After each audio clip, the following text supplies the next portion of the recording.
Welcome to U.S. Briefing. The content of the briefing includes California governor vetoes bill requiring independent panels to draw local voting districts. Israel pledges to crush Hamas as terrorist group likened to IS. Breece Hall shows he's fully back and is the key to unlocking the Jets' offense. The West must wake up to Iran's threat. Philanthropist Chuck Feeney dies aged 92. California governor vetoes bill requiring independent panels to draw local voting districts. The Toronto Star. California Governor Gavin Newsom has vetoed legislation that would have required local governments to use independent commissions to draw voting districts. Advocates of redistricting reform were hopeful that the measure would set an example for the rest of the U.S.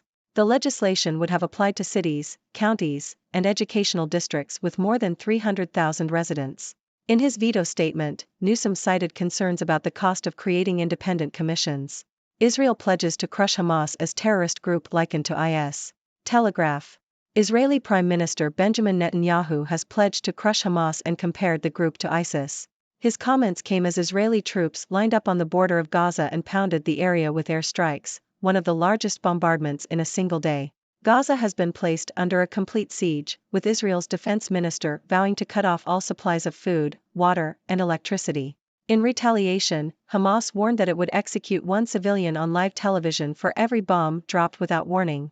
There are growing fears that an Israeli invasion could trigger supporters of Hamas, including Hezbollah, a Lebanese Islamist group and regional proxy of Iran, to join the war. The U.S. has deployed an aircraft carrier and smaller warships to the region, which a senior Pentagon official said should be seen as a warning to Hezbollah and Iran to think twice before getting involved. It is believed that Iran is driving the conflict to draw the U.S. into a broader war with the Muslim world.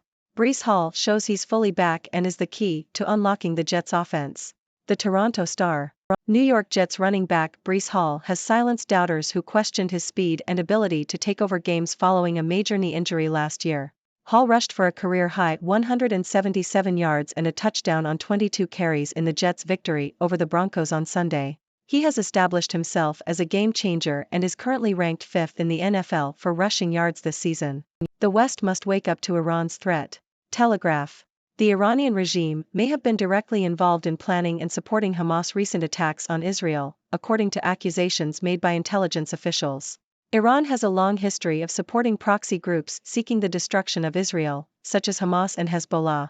Western governments have attempted to moderate Iran's behavior through diplomatic means, including the 2015 Iran nuclear deal, but these efforts have failed. The U.S. recently approved the release of frozen assets to Iran, which could potentially be used to fund further terrorist activities.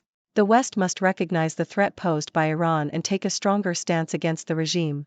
Philanthropist Chuck Feeney dies aged 92. BBC. Chuck Feeney, an Irish-American entrepreneur and philanthropist, has died at the age of 92. Feeney was known for his generous donations, particularly in Northern Ireland, where his foundation gave $570 million to causes related to health, education, reconciliation, and human rights over 4 decades. Feeney dissolved his foundation in 2020 after making over $8 billion in grants worldwide. He made his fortune selling luxury duty-free goods and founded the Atlantic Philanthropies in 1982 to distribute his wealth to various causes. Feeney kept his donations secret for the first 15 years and was later dubbed the James Bond of philanthropy. He had a particular interest in supporting universities on both sides of the Irish border and promoting integrated education in Northern Ireland. Hollywood Writers' Union ratifies 3-year labor contract after strike. Reuters. Members of the Writers Guild of America, WGA, have approved a new 3-year contract with major studios, bringing an end to a 5-month strike. The deal provides pay raises, protections around the use of artificial intelligence, and other gains for writers. The WGA said 99% of the roughly 8,500 votes supported the deal. The strike has cost the California economy close to $6 billion in lost output, according to a Milken Institute estimate, and left many crew members struggling financially. What is Hamas? The group that rules the Gaza Strip has fought several rounds of war with Israel. Associated Press. Hamas, designated a terrorist group by the U.S. State Department in 1997, is an extremist Palestinian organization founded in 1987. It has always been committed to violence in order to liberate occupied Palestinian territories and to destroy Israel. Over the years, Hamas has carried out suicide bombings, fired tens of thousands of rockets from Gaza into Israel, and built a network of tunnels to smuggle weapons and launch attacks. Its recent breach of the Israeli border and attack on Israeli communities and military installations has raised questions about the group's capabilities and strategy. Israel orders full siege of Gaza ahead of counteroffensive while Hamas threatens to execute hostages. The Globe and Mail.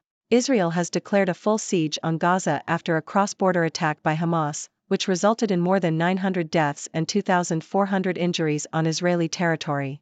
The Israeli Prime Minister, Benjamin Netanyahu, vowed to punish Hamas and declared a state of war. The Israeli Defense Minister, Yoav Gallant, ordered the full siege of Gaza, cutting off power, food, and gas supplies to the region. Hamas has claimed that it is holding over 100 hostages, including 2 Canadians, and has threatened to execute them if Israel does not halt its attacks on Gaza's civilians. Israel is not currently attempting to negotiate for their release. The Israeli military is now focused on clearing Hamas fighters from Israeli soil. The Israeli military is engaged in battles with Hamas in several locations across southern Israel. Hamas fighters are believed to still be crossing freely between Gaza and Israel. Many Israelis are struggling to understand how Hamas planned an operation involving 1,000 fighters without the Israeli military or intelligence services having any foreknowledge of it. The Israeli military has called it the biggest failure and the worst day in Israeli history. Israel has warned Gaza residents to flee, but there is no way for them to leave the narrow strip. Thousands of Palestinian civilians have taken refuge in schools and other facilities managed by the United Nations. Ladies and gentlemen, welcome back to another episode of 6 Degrees Briefing. I am your host, Dr. Six, the resident observer from the 6 Degrees world. Today, we have an eclectic mix of news from around the globe, ranging from politics to sports, and even a glimpse into the world of philanthropy. So, let's dive right in. First up, we have an interesting development from California. Governor Gavin Newsom has vetoed a bill that would have required local governments to use independent commissions for drawing voting districts. While many advocates of redistricting reform were hopeful that this measure would set an example for the rest of the U.S., Newsom cited concerns about the cost of creating independent commissions. Looks like California will have to find another way to address the issue of gerrymandering. Moving on to the Middle East, tensions between Israel and Hamas are escalating. Israeli Prime Minister Benjamin Netanyahu has pledged to crush Hamas and even compared the group to ISIS. This comes as Israeli troops line up on the border of Gaza and launch airstrikes, leading to fears of an Israeli invasion that could draw other regional players into the conflict. The U.S. has already deployed warships to the region as a warning to Hezbollah and Iran. It's a high-stakes situation that could have significant consequences for the region. On a lighter note, we turn our attention to the world of sports.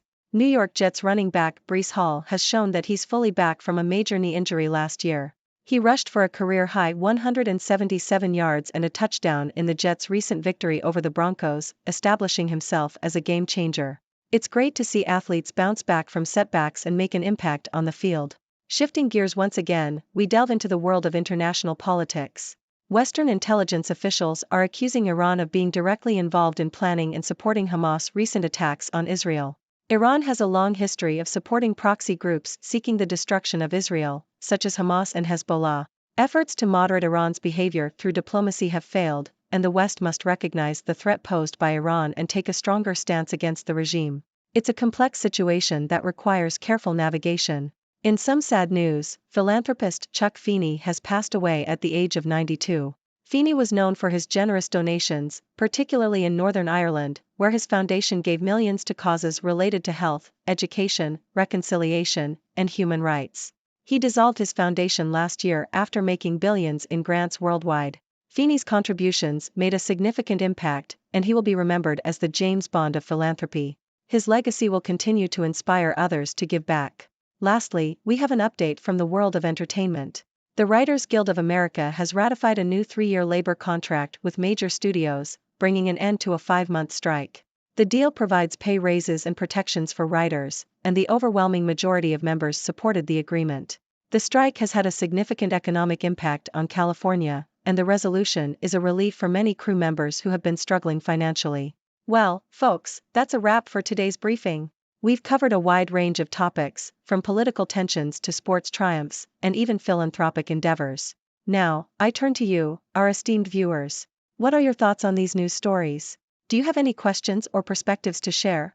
The 6 Degrees world is all about fostering discussion and exchanging ideas, so don't be shy. Let's hear what you have to say. Thank you for tuning in, and until next time, stay curious and keep exploring the fascinating web of connections in our world. This is Dr. Six, signing off.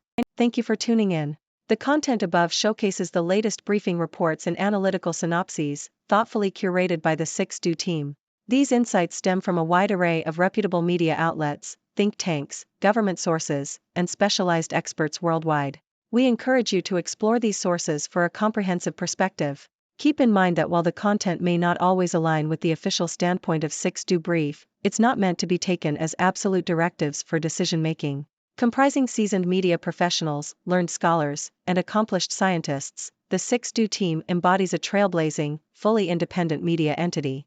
To customize 6Do Brief to meet your professional needs, you have the option to subscribe to a diverse array of briefings on our website, 6dobrief.com. Regardless of your location, you can conveniently receive 6Do Brief via email.